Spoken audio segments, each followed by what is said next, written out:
नमस्कार दोस्तों, अब पाकिस्तानी आर्मी बांग्लादेश आर्मी को ट्रेनिंग देगी। जी हाँ, पहले आप देख लीजिए कि पाक मीडिया इस पर क्या कह रही है, तो उसके बाद पाकिस्तान और बांग्लादेश की प्लानिंग के बारे में जानेंगे। पाकिस्तान की आर्मी जो है अब बांग्लादेश जाएगी for the first time since 1971।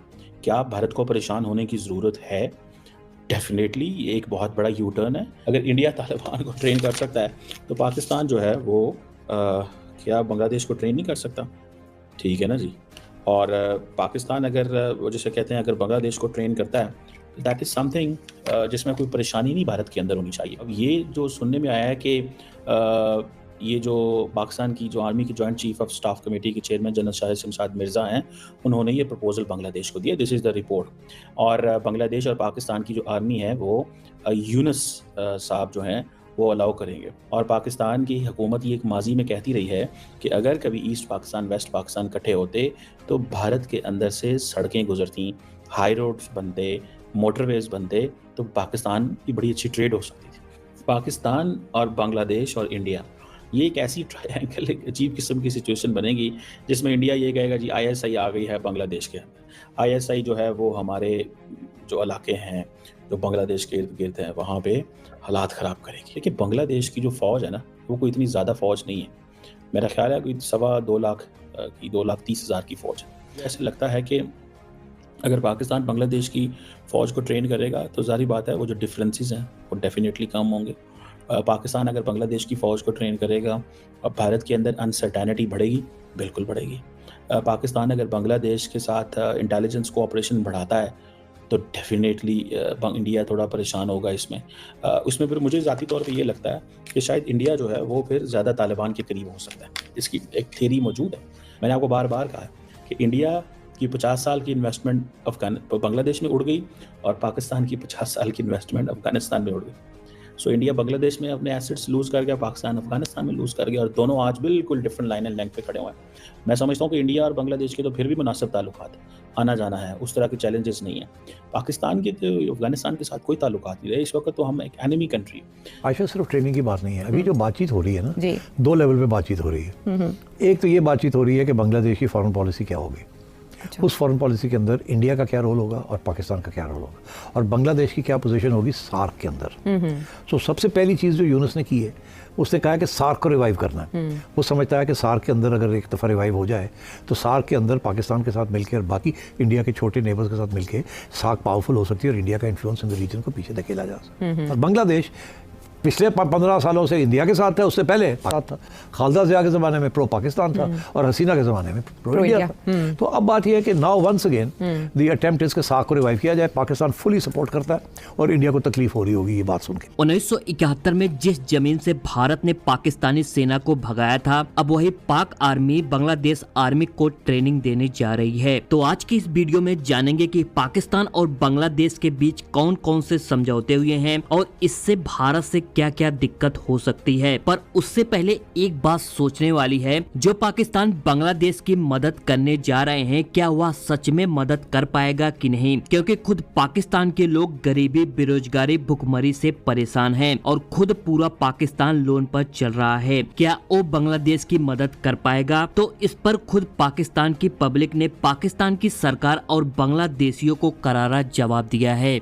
जो लोग लड़ाई झगड़े में पड़ते हैं वो तरक्की नहीं करते हैं और पाकिस्तानी भी हम इसीलिए कि हम हमेशा दूसरे को उंगली करते हैं, अपने आप को नहीं देखते। भाई ये सारा फसाद है, पाकिस्तान को और बांग्लादेश को खराब करने सारी साजिश है। अमन से रहो जिस तरह इंडिया अमन से रहता है। ये हिंदू स्टेट हो के भी पूरी दुनिया में मोदी ने अपना नाम मनवाया है और ये मुसलमान हो के एटम बम रखने के बावजूद हमारे लीडर क्यों नहीं अपना नाम मनवाते? आइन तब्दील करने के लिए ये रात के 2 बजे तक बैठते हैं, अवाम के लिए नहीं बैठते कि अवाम का हमारे क्या मसाइल हैं कि आज बैठ जाए। बांग्लादेश भी हमारे, बंगाली भी हमारे भाई है, अभी वो पुस कर रहे हैं। कुछ दिन बाद तक ठंडे हो जाएंगे। 6 महीने क्या 3 महीने इंडिया ट्रेड बंद कर दे तो वो चुप कर जाएंगे। पाकिस्तान के पास तो कुछ है नहीं, हमारे पास तो अपने टमाटर, अपनी गंदम पूरी नहीं है। हम बांग्लादेश को क्या देंगे? क्या और कौन सा इन्होंने स्टेटमेंट दे दिया है? पाकिस्तान कह रहा है बांग्लादेश में इन्वेस्टमेंट करूंगा, लोगों को कह रहा है हमारे पास लाके यहाँ पैसे इन्वेस्ट करो और वो बांग्लादेश में इन्वेस्टमेंट करेगा। हैं वो कहते हैं बिल्ली के ख्वाब में छिछड़े। वो जो तुम्हारे पास अपने मुल्क में फिर क्यों नहीं करते? अगर तुम्हारे पास इतना पैसा, यहाँ पे इन्वेस्टमेंट किस तरह करेंगे जब ये खुद लोगों को कहते हैं कि पाकिस्तान में इन्वेस्टमेंट करो? बेरोजगारी की हद ये देखें कि अब पैसों की बजाय बांग्लादेशी अवाम अपने घर पे जो जिसको हम सोना कहते हैं, चांदी कहते हैं, वो स्मगल करना शुरू उन्होंने कर दिया इंडियन बॉर्डर के ऊपर। यानी कि चंद चावलों की खातिर, चंद सब्जियों की खातिर, चंद एक चीजों की खातिर आप अपने घर में जो सोना बचा के माओ बहनों के गले में होता है उसको निकाल के आप दे रहे हैं। मेरी कोई जाती दुश्मनी नहीं बांग्लादेश के साथ, मेरा कोई नुकसान नहीं बंगालियों ने किया, लेकिन बंगालियों को मैं ये ऐसे अपने एक ब्रदर होने के नाते, एक भाई होने के नाते, हमारे मुल्क किससे गए यार, खुदा का खौफ खाओ, किस जाहिलियत की हद तक आप जा रहे हो, उस हद में आप जा रहे हो जहां से आपने वापस नहीं मुड़ना।